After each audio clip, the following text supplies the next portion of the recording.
दरभंगा में cyber DSP Vipin Bihari ने हमारे संवाददाता दिलीप झा से विशेष बातचीत में जानकारी देते हुए उन्होंने बताया कि एआई ऐप से बचकर रहने की ज़रूरत है।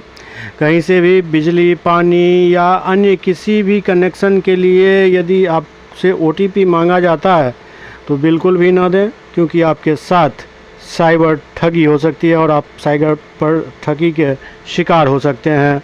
ऐसे में बच्चों के हाथ में मोबाइल देने से पहले इस बात को ज़रूर समझ लें, जो बच्चों से कोई गलती ना हो जाए। और साइबर ठगी से बचने का एकमात्र तरीका है जागरूक बनिए। हाल के समय में देखिए एआई का समय है और अब हम सभी जानते हैं कि एआई का इस्तेमाल करके बहुत सारे फ़ोटो वीडियो आदि लोग बना रहे हैं और उसका सोशल मीडिया पर अपलोड करके बहुत सारी गतिविधियां कर रहे हैं। तो इसी में बहुत सारे लोग जो है किसी का अश्लील फ़ोटो सामग्री ये सब बना करके सोशल मीडिया पर अपलोड कर देते हैं। किसी का प्रेम प्रसंग होता है, बाद में कुछ होता है तो बाद में अनबन होती है, उसके बाद उसका प्रतिशोध लेने के लिए जो है उसका फ़ोटो, अश्लील फ़ोटो और वीडियो, ये सब सारी चीज़ें लिख करके लोग उसको वायरल करते हैं। कुछ गाली गलौज सोशल मीडिया के माध्यम से करते हैं। ये सारी घटनाएं हाल के समय में धीरे धीरे बढ़ रही है और मैं आपके चैनल के माध्यम से मैं आगाह करना चाहूँगा कि ये सारी गतिविधियाँ बीएनएस के तहत और आईटी एक्ट के तहत ये सब जो है गैर कानूनी है। और जहाँ से शिकायत हम लोग को प्राप्त होती है तुरंत उस पर एफआईआर दर्ज होता है, तुरंत कंप्लेन दर्ज होता है और जो विधि सम्मत उस पर कार्रवाई होती है। इधर हाल के समय में बहुत सारे एफआईआर दर्ज हुए हैं और बहुत सारे लोगों को इस केस में जेल भी भेजा गया। इसलिए सभी से ये हमारी ये आगाह है कि इन सभी चीज़ों पर जो है ये नहीं करें। किसी का अनर्गल फ़ोटो जो है उस तरह का रहता है तो सोशल मीडिया के माध्यम से जो सोशल मीडिया का जो एक गरिमा है उसको बना करके रखें। लोगों की जो गरिमा है, लोगों का जो प्रतिष्ठा, उसको बना करके रखें और ये सब गैर जो गतिविधियाँ हैं इन सब चीज़ों से दूर रहें। सर, नाबालिग बच्चे लोग ज़्यादा कर रहे हैं ऐसा, इसके लिए क्या कहेंगे? हाँ, जो जैसा कि हम देखते हैं कि आजकल जो है सोशल मीडिया सबके हाथ में एंड्रॉयड फ़ोन है, सबके हाथ में एप्पल फ़ोन है और सोशल मीडिया का इस्तेमाल भी जो टीनेज उम्र के लोग होते हैं उसमें सोशल मीडिया का क्रेज बहुत ज़्यादा होता है। लोग अपने वीडियो बना करके लोगों को में क्रेज होते जा रहा है कि ज़्यादा से ज़्यादा लाइक, व्यू, सब्सक्राइबर की संख्या को बढ़ाना और उसके ज़रिए कुछ अर्न करना। तो ये इन सब चीज़ों में जो टीनेज जो ग्रुप के लोग हैं वो सारे लोग ज़्यादा एक्टिव रहते हैं, ज़्यादा उसमें ये रहते हैं। तो इस वजह से ये सारी समस्याएं उन लोगों में ज़्यादा होती है।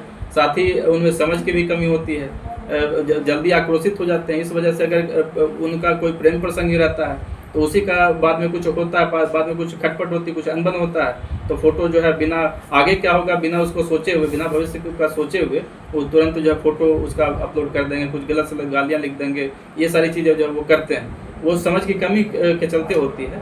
तो ये समझदारी लोगों में होनी चाहिए। साथ ही जो नाबालिग हैं उनके माता पिता को भी ये इस पर ध्यान देने की ज़रूरत है कि वो अगर पढ़ने जा रहे हैं तो अनावश्यक उनको फ़ोन नहीं दें। वो कितना फ़ोन पर अपना समय व्यतीत कर रहे हैं वो सारी चीज़ों को देख के ध्यान दें और अगर ज़रूरत नहीं है फ़ोन का तो उनको फ़ोन नहीं दें। फ़ोन केवल जो पढ़ाई के लिए ज़रूरी है उतना ही के लिए उनको यूज करने के लिए दें। तो ये सारी चीज़ें आज के समय में थोड़ा ध्यान देने की ज़रूरत है, थोड़ा माता पिता को भी ध्यान देने की ज़रूरत है। सर, अभी एलपीजी और गैस सिलेंडर और आपको बिजली बिल के लिए जो लगातार साइबर फ्रॉड का फ़ोन आ रहा है उसके लिए लोगों को क्या करना चाहिए? हाँ, इस पर भी देखिए बहुत सारे इस तरह की आ रहा है। इसी के माध्यम से जो कुछ फ्रॉड की भी गतिविधियाँ हो रही है और फिर जो है किसी माननीय सांसद या विधायक या मंत्री गण लोगों के बारे में कुछ गलत सलत भी चीज़ें लिखी जा रही है। तो ये सारी चीज़ें जो है इन सब चीज़ों से बचना चाहिए और इसके बारे में सरकार जो है समय समय पर गाइडलाइन भी जारी करती है कि जो प्रक्रिया है गैस का वो उस प्रक्रिया से आप जाइए और जो उसका जो नियम है उसके आधार पर आप गैस का कनेक्शन लें, गैस का सिलेंडर लें और किसी भी तरह की अफवाह में जो है नहीं बहना चाहिए। सर, ये बताइए ना कि इसमें सज़ा कितनी मिल रही है? लोग गिरफ्तार होंगे जो इस तरह के काम करते हैं और कितने दिन की सज़ा है, कितने वर्ष की सज़ा है? देखिए आईटी एक्ट में जो है लगभग जितनी सारी धाराएं हैं तो सब में 1 वर्ष से लेकर 3 वर्ष तक की सज़ा है। और लेकिन इसमें एक गंभीर बात यह है कि चूंकि आईटी एक्ट का केस होता है इसमें बिना एविडेंस का केस नहीं होता है। इसमें जो भी एविडेंस होते हैं वो सभी पुख्ता एविडेंस होते हैं, वो सभी नष्ट होने वाले एविडेंस नहीं होते हैं। ये किसी के बयान के आधार पर ये एविडेंस नहीं चलता है। ये सारी चीज़ें जो है तकनीकी एविडेंस होता है, वो ख़त्म होने वाली चीज़ नहीं है। तो इसमें जो भी केसेज होते हैं, ये मान करके चलिए वो सारे केसेज में सजा अनिवार्य, सजा सब में होना ही होना। सर इसलिए जो है लोगों में थोड़ा सा, लोगों को थोड़ा सोचना चाहिए कि इन सब चीज़ों से दूर रहें, ताकि अनावश्यक इन सब चीज़ों में न फंसे।